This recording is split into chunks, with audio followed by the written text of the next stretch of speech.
मुजफ्फरनगर से लोकसभा प्रत्याशी डॉक्टर संजीव बालियान का एक बयान सोशल मीडिया पर बहुत तेजी से वायरल हो रहा है।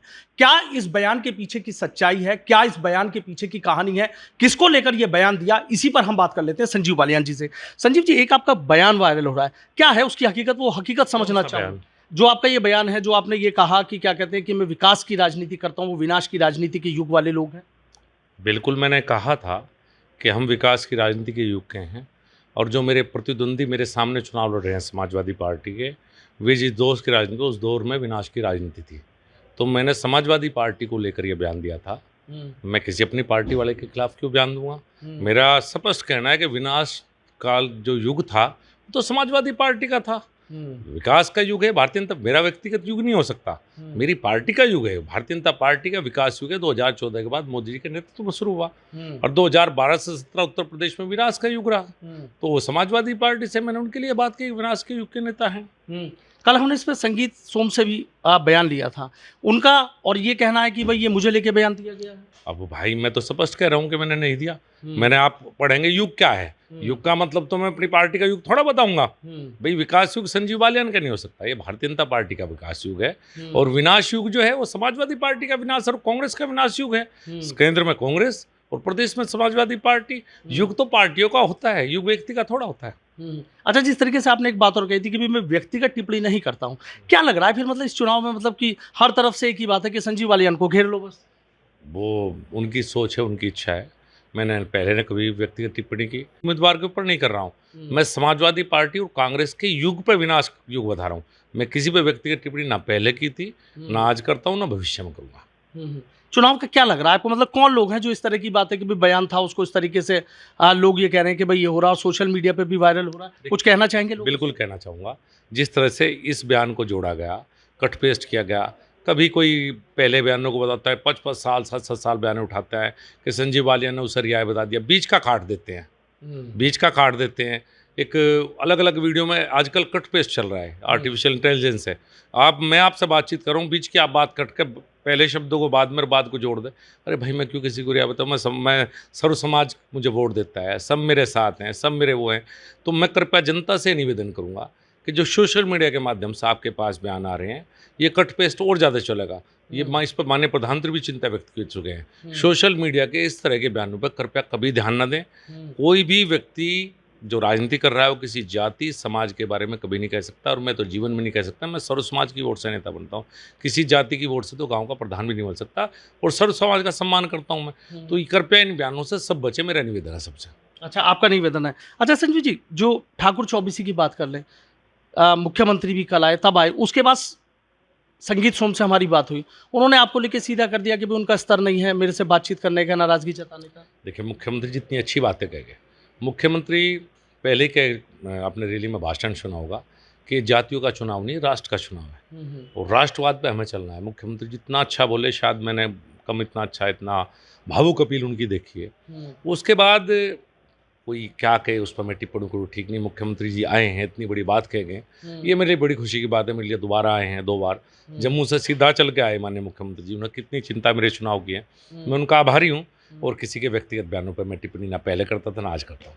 अच्छा, नाराजगी के पीछे की वजह क्या लग रही है? क्या मतलब चंद लोगों की नाराजगी, आपको लग रहा है कि वाकई ठाकुर चौबीसी नाराज है? देखिए, नाराज कभी समाज नहीं होता, नाराज हमेशा व्यक्ति होता है, और कोई भी व्यक्ति समाज से बड़ा नहीं होता। तो मैं कहूँ मेरे होने से या किसी के होने से समाज नाराज, तो व्यक्ति नाराज होते हैं, आपस में मतभेद हो जाते हैं राजनीति में।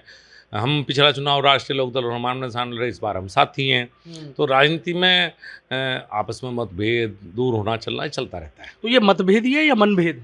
नहीं, मतभेद ही होते हैं। भाई व्यक्तिगत लड़ाई तो किसी की किसी से है नहीं, ये राजनीति की है, तो मतभेद हो जाते हैं, मतभेद दूर हो जाते हैं। लेकिन अब मुख्यमंत्री के आने के बाद आपको लग रहा है कि चीजें बदल रही हैं? बिल्कुल निश्चित रूप से बदलेंगे। माननीय मुख्यमंत्री जिस तरह से इस चुनाव को लेकर चल रहे हैं, इधर 2 बार आ चुके, एक लोकसभा क्षेत्र में, दूसरी बार मुख्यमंत्री का ना एक समय और दे दिया उन्हें, 14 तारीख को चरथावाला के।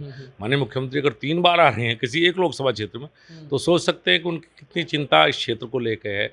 मैं तो उनका बहुत आभारी हूँ कि इतना ध्यान मेरी कॉन्स्टिट्यूंसी को उन्होंने दिया। संगीत सोम से अच्छा क्या बात है? ये सवाल मैंने उनसे भी पूछा था कि भाई आप उनके बयान मुझे प्रचार में नजर नहीं आ रहे हैं, संजीव बालियान से आपको दिक्कत क्या है, क्यों आप उनसे नाराज हैं? तो आपसे भी यही सवाल मेरा है कि भाई आप, मतलब क्या है नाराजगी की दोनों के पीछे की?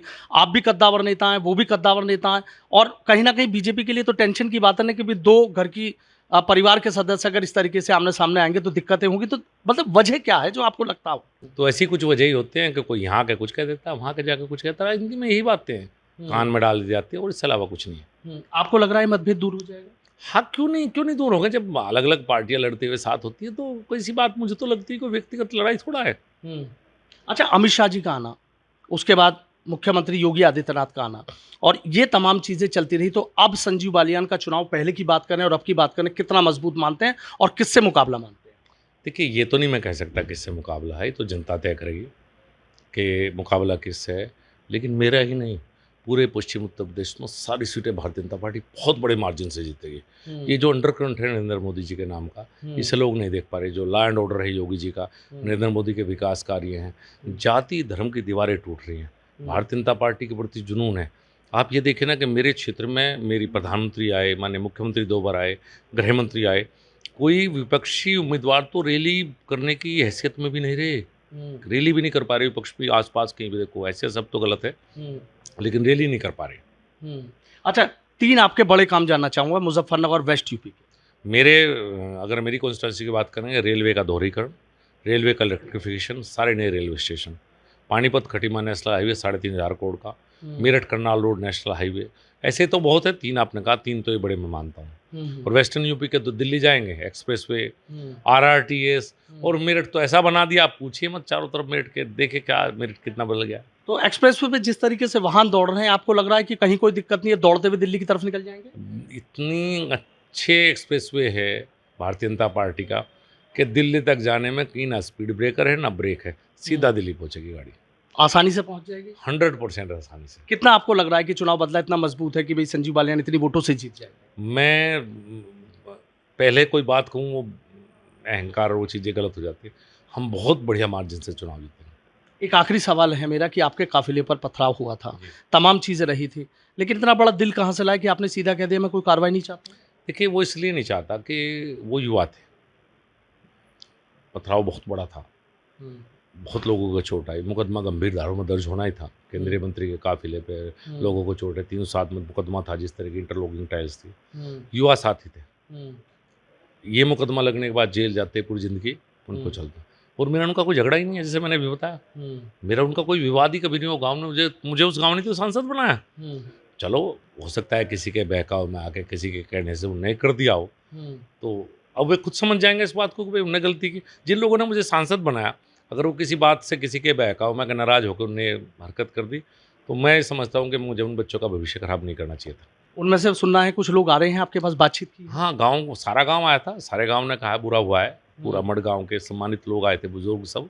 मैंने उन्हें कहा, मैं कहा आप निश्चिंत रहो, मेरे मन में तृप्ति भर भी वो नहीं है, हमारे बच्चे हैं, आप भी समझाना, और समय मिलेगा चुनाव के बाद मैं भी समझाऊंगा, हमें कोई कार्रवाई बिल्कुल नहीं करवानी है। जिस तरीके से पूरे पश्चिम उत्तर प्रदेश में, भाई ये तो बात रहेगी भाई संजीव बालियान को घेरने की रही, लेकिन पूरे पश्चिम उत्तर प्रदेश में जिस तरीके से अलग अलग जो राजपूत समाज है वो अपनी अलग अलग पंचायतें कर रहा है, इसके पीछे क्या लग रहा है?